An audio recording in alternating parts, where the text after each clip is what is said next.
Hello everyone and welcome back to the Mega Man 11 Any Percent tutorial series. I present to you Gear Fortress 2. This is quite a stage. It's a lot of fun. Man, is it difficult. I would put this right up there in difficulty with Bounce Man stage, but instead of requiring a lot of cumbersome jet jumps, we're instead going to be making the most of our arsenal, and we have to do a lot more critical thinking. There are so many opportunities for weapon drops in this stage.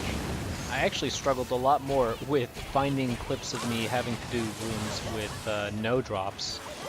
On the rare occasions that you will have quote-unquote dry runs, there are plenty of backup strats, and you can even substitute a couple of these impacts with additional strats in case you wanted to use your ammo at a later spot.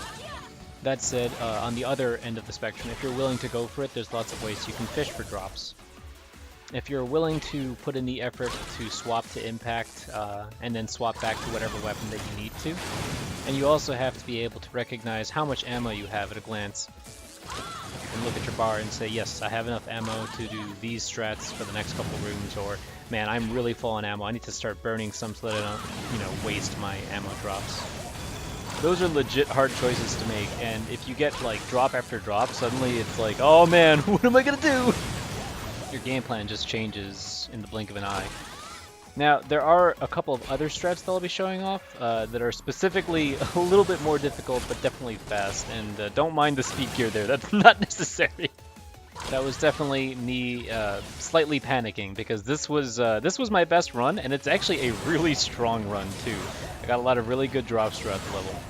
Now, whether or not you go for the same strat that I just did, you have to make sure you have enough ammo either to do this set of impacts, or that you cut that out and do the alternate strat, because you absolutely have to have 2 powered impacts for this boss. If you don't walk in here with at least 5 ammo, then you can forget doing this quick kill, or you can work on finishing the job with just bounce balls, but that would take a while and you would have to dodge a lot of his attacks. Definitely make sure you sit down for a moment and understand this quick kill, because whiffing hits on this guy really sucks. When you first sit down to grind this stage out, somewhere between a 2:15 and a 2:20 is a typical ideal time for this stage. As I said before, this stage is very heavy on the constant and quick weapon swapping. Power block before you slide, then switch to torch. Fire as you jump, then switch to impact. If you want to lower the complexity there, you can skip out on the powered torch, but you'd have to wait for the shield guy to turn around. Use a jet to get over this crunch on, and you'll be farming some drops off of these floor chasers with regular impacts. Keep an eye on your ammo as you're charging through them. Getting some drops is great. If you don't get any at all though, then you're going to have to change up a couple of the strategies later on. From the beginning, power block, power torch, jump fire, power impact, some hops to get over the belt, jump jet, switch to impact, fire, fire, fire. Only really clean ground sliding would be faster than jumping over these belts repeatedly. As long as you fire that torch from about halfway across, it should destroy the crates before you get to them. If you struggle reaching block, this may prove to be a difficult trick for you. After your second regular impact, switch to block and make it a power block. I like to switch back to impact in case it drops anything. Then I switch over to torch, slide off with power gear, turn around, fire, and then swap back to impact. If you struggle with weapon swapping, then don't worry about it. You can work on that at a later point. Just make sure you're nailing the correct weapons at the correct times. Try not to be too far to the right as you double impact off of this pillar. You could end up bonking into the wall, which would knock you back into one of the shield guys. You do want to inch closer though after you switch to block and fire a powered block set so that the right bricks are hitting Sniper Joe, otherwise he won't die. That said, if you are very quick here, regardless of whether he dies, you can beat out his bullet if you jump fast enough. And shoutouts to Chelney, this small optimization where you grab the ladder, call rush, and let go. It just saves a little bit of time. Definitely a room worth looking over again. As you drop in, impact, power block, check for drops, power torch, check for drops. 1 impact, 2 impacts, power block, jump, rush jet, rush coil. This room isn't very difficult, but it does feature a particularly precise jump. You must be jumping from the rightmost side of this platform, otherwise you won't be able to make it over this guy. If I had really good execution on the first part of this stage, then I want to be touching the screen transition around the 28 mark. These mini-boss towers, super easy to kill, just drop a powered blast in their face. And this next room has a lot of strats for it. Power Tundra right in front of the tank oven so that the blast actually clears out some of the bricks coming up ahead. Now I take a look at my ammo and I see how much I have to work with, and at this point I'm thinking, okay, you know what, I'll use 2 regular impacts to get through the room, nice and quick and easy. But let's start looking at some alternatives. Let's say you only got enough ammo for 1 impact.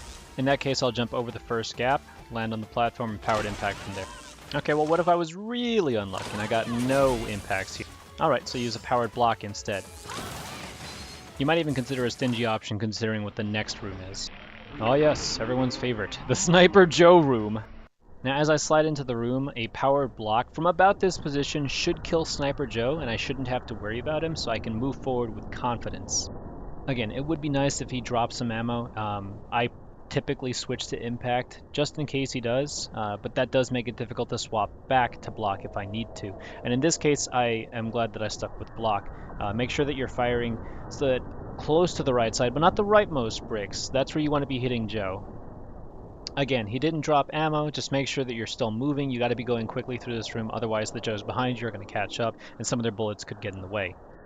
To finish this room, jump from the ledge and call rush. You want to do a slightly short, not a full max jump for your rush jet, otherwise you'll get hit by the Sniper Joe shot from the right. Awful, awful room. But if you happen to save some impact from before, then you can instead do this. You'll still want to open up the same way, unless if you have a lot of ammo, and then you can impact through that first Joe. But for the second Joe, you can easily power impact through him and potentially collect the ammo immediately. Now that second Joe did actually drop some ammo for me in this case, so I'll be using it in this room just to navigate a little more quickly. That's a reset room. Essentially, it's a room where you can expect your energy on impact to be completely empty. So at that point, you can choose to either go all out or maybe you want to be a little more conservative for the next couple rooms. Impact through Sniper Joe, then switch over to Blast. After sliding on the belt, I'll jump into a powered blast, then switch back over to Impact in case ammo drops, which it did in this case. Powered Torch, and I like to jump and fire Torch at the same time, then switch back over to Impact again in case something drops ammo, which that Meteor did, because this was a really lucky run of mine. That may not always happen. Jump and fire Powered Torch. Powered Torch is just such a wonderful weapon, doesn't slow you down at all. Then use Rush Jet to get over these ladders. Land and fire Powered Blast so that it hits the eye in the mouth, and get up on Rush. Swap to Impact and fire Powered Impact so that it gets through the Joe. Then Power Blast to get rid of the Crunch Dawn. I had a ton of ammo here, so in hindsight, I actually probably wanted to jump over the Powered Dawn, and that kind of looks like this. Starting off with the same approach, Powered Blast with power, Powered Impact through Joe. But then as I get over to the Dawn, I just jump over him and Powered Impact. Drop a Powered Blast slightly before you land, then jump up immediately. And I'll let this clip rock a little bit longer so you can see that from this amount of ammo, as I pick up these two, including that Powered Impact, I'm back to full. So, although it was a bit of a waste to go and get just one pickup essentially, because that's all I needed on this PB of mine, it's important to make sure you have full ammo if you intend to go for the optimal strat in the next room. Bounce balls to defeat the Preston, then full jump Rush Jet. And from the left side of this ladder, 2 regular impacts will get you to the top of the next ladder. Powered blocks will instantly destroy the Preston coming from the ceiling. Maybe you didn't have full ammo, so instead you could go for something like this. Still, destroy the Preston, jump to the top of the ladder, but then as you approach the second Preston, you can actually just Rush Jet jump over him. Now maybe you think that's a little too precise and kind of stupid. It kind of is, so if you want an alternative strat that's just a little bit slower, you can drop some power bricks on this guy instead. Now, if you went for that strat and you didn't get any ammo drops, then you'd want to be using normal impacts through both of these floor chasers. Otherwise, you won't have enough ammo to do another set of strats in the last hallway. This climb only has a couple spots where you could use Rush Jet to make it a little bit faster, otherwise it's not necessary, but do make sure you're not jumping without Rush Jet and then trying to Rush Jet.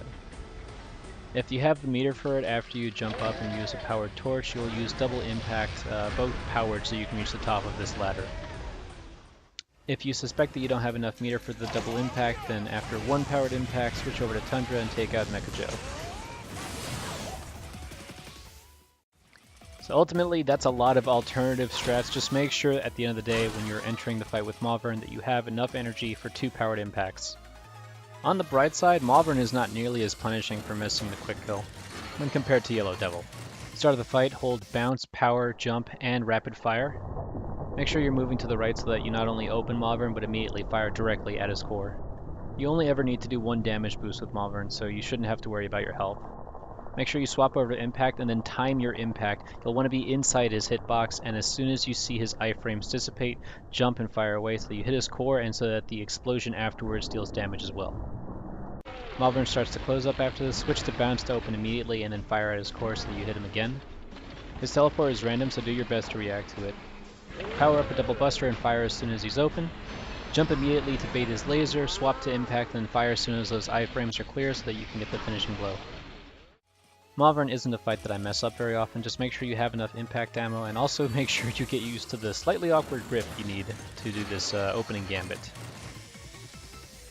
Bounce ball, swap to impact, strike when it's vulnerable, bounce balls again, double buster, bait him out, powered impact. Thanks for watching. See you next time at Gear Fortress 3 for wily refights.